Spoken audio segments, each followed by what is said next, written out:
Hello everyone, welcome back another video. मैं हूं दानिश और आप सभी का स्वागत है आपके इस अपने यूट्यूब चैनल ईजीसी में। सो माय डियर फ्रेंड्स, आज के इस वीडियो में हम लोग बात करने वाले हैं पास्ट कॉन्टिन्यूअस टेंस के बारे में। इसका दूसरा नाम पास्ट इंपरफेक्ट टेंस है और इसे आप पास्ट प्रोग्रेसिव टेंस भी बोल सकते हैं।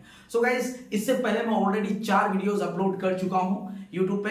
यदि आप वो सभी टेंस को नहीं देखे हैं तो प्लीज जाइए और चैनल को सब्सक्राइब भी कीजिए। चलिए हम लोग स्टार्ट करते हैं आज का video. So guys, past continuous tense में हम लोग बात करेंगे किस तरह के एक्शन होता है और उसका सिंबल क्या होता है। सो पास्ट कॉन्टिन्यूअस टेंस में ऐसे एक्शन के बारे में बात होती है जो एक्शन पास्ट में शुरू होता है और कॉन्टिन्यूअसली चलते हुए पास्ट में ही खत्म हो जाता है।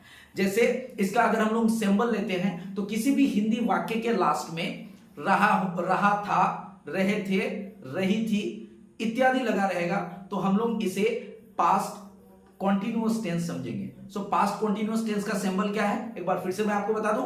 रहा था, रहे थे, रही थी इत्यादि।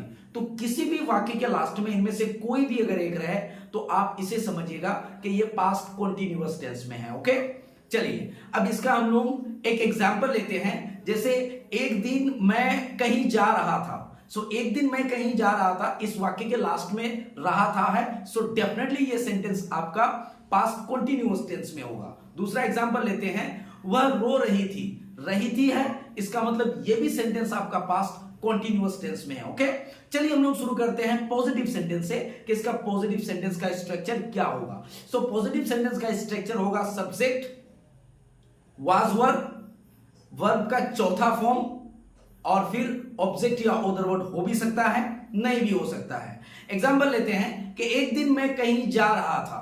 सो रहा था है, इसका मतलब ये पास्ट कॉन्टिन्यूअस टेंस में है। इसे हम लोग कैसे बनाएंगे? सो एक दिन का इंग्लिश होता वन डे। मैं कहीं जा रहा था, इसका मतलब मैं जा रहा था, पहले आप इसको बनाइए। सो आई और आई के साथ वॉज लगाते हैं। सो आई वॉज गोइंग और कहीं का इंग्लिश होता है समवेयर। सो इसको हम लोग ऐसे बोल सकते हैं, one day I was going somewhere. Okay, दूसरा एग्जांपल लेते हैं कि वह रो रही थी। इसका मतलब कि ये भी सेंटेंस पास्ट कॉन्टिन्यूअस टेंस में है। इसको हम लोग बनाएंगे शी वॉज वीपिंग। तो ये था आपका पॉजिटिव सेंटेंस।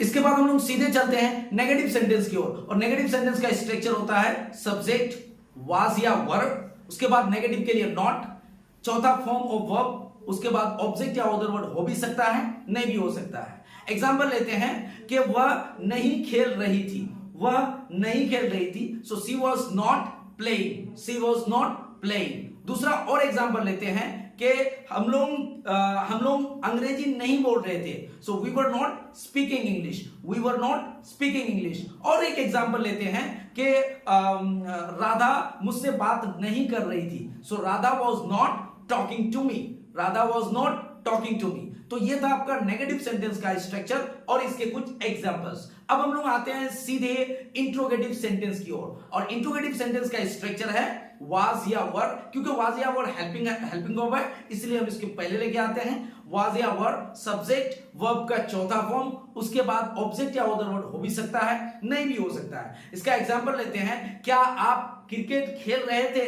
सो यहां पे क्या पहले है, इसका मतलब हेल्पिंग वर्ब पहले आएगा। सो यहां पे सब्जेक्ट है आप, आपके लिए हम लोग वर इस्तेमाल करते हैं, इसलिए हम लोग बोलेंगे were you playing cricket. Were you playing cricket. क्या राधा मेरा इंतजार कर रही थी। सो यहां पे क्या राधा मेरा इंतजार कर रही थी, यहां पे सब्जेक्ट राधा है, कोई एक नाम है और इसके लिए हम लोग वाज लगाएंगे पहले। So was Radha waiting for me. Was Radha waiting for me. So ये था आपका इंट्रोगेटिव सेंटेंस और इससे रिलेटेड कुछ एग्जांपल्स। नेक्स्ट हम लोग बात करते हैं और वो है आपका इंट्रोगेटिव नेगेटिव सेंटेंस। सो इंट्रोगेटिव नेगेटिव सेंटेंस का स्ट्रक्चर होता है वाज या वर, सब्जेक्ट, नॉट, चौथा फॉर्म ऑफ वर्ब, उसके बाद ऑब्जेक्ट या अदर वर्ड हो भी सकता है, नहीं भी हो सकता है। इसके कुछ एग्जांपल लेते हैं कि क्या आप अंग्रेजी नहीं बोल रहे थे।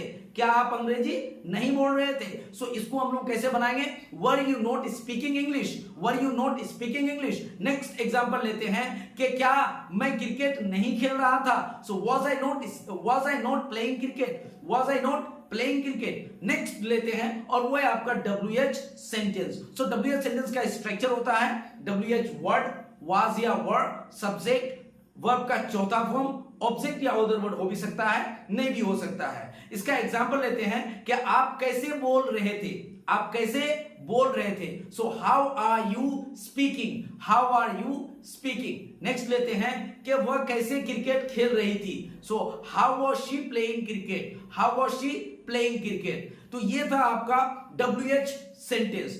अब हम लोग नेक्स्ट चलते हैं और ये है लास्ट सेंटेंस। इस सेंटेंस का नाम है WH नेगेटिव सेंटेंस। सो WH नेगेटिव सेंटेंस का स्ट्रक्चर होता है WH वर्ड, was या वर, सब्जेक्ट, नॉट, चौथा फॉर्म ऑफ वर्ब और ऑब्जेक्ट या अदर वर्ड हो भी सकता है, नहीं भी हो सकता है।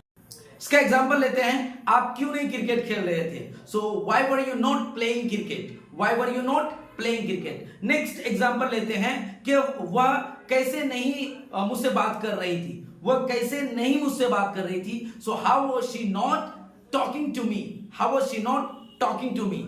सो इस तरह से हम लोग पॉजिटिव सेंटेंस से लेकर WH सेंटेंस तक हम लोगों ने बना लिया है। इसका मतलब ये भी टेंस खत्म हो गया इसी वीडियो में। सो हम लोग मैं आप लोगों को एक एग्जांपल दे रहा हूं, आप इन्हीं एग्जांपल को बना के लेके आप बना के कमेंट बॉक्स में आप लोग लिख दीजिएगा। मैं आप लोगों को बता रहा हूं कि ये सेंटेंस आप लोग खुद बना लीजिएगा। मैं बता रहा हूं कि वह मुझसे बात नहीं कर रही थी, वह मुझसे बात नहीं कर रही थी। ये सेंटेंस आप लोग बना के कमेंट बॉक्स में कमेंट कीजिएगा, मैं आप लोगों के कमेंट को जरूर पढ़ूंगा और अगर आप लोगों ने सही बनाया है तो फिर ठीक है। मिलते हैं हम लोग नेक्स्ट वीडियो में, तब तक के लिए आप अपना ख्याल रखिए। Bye bye.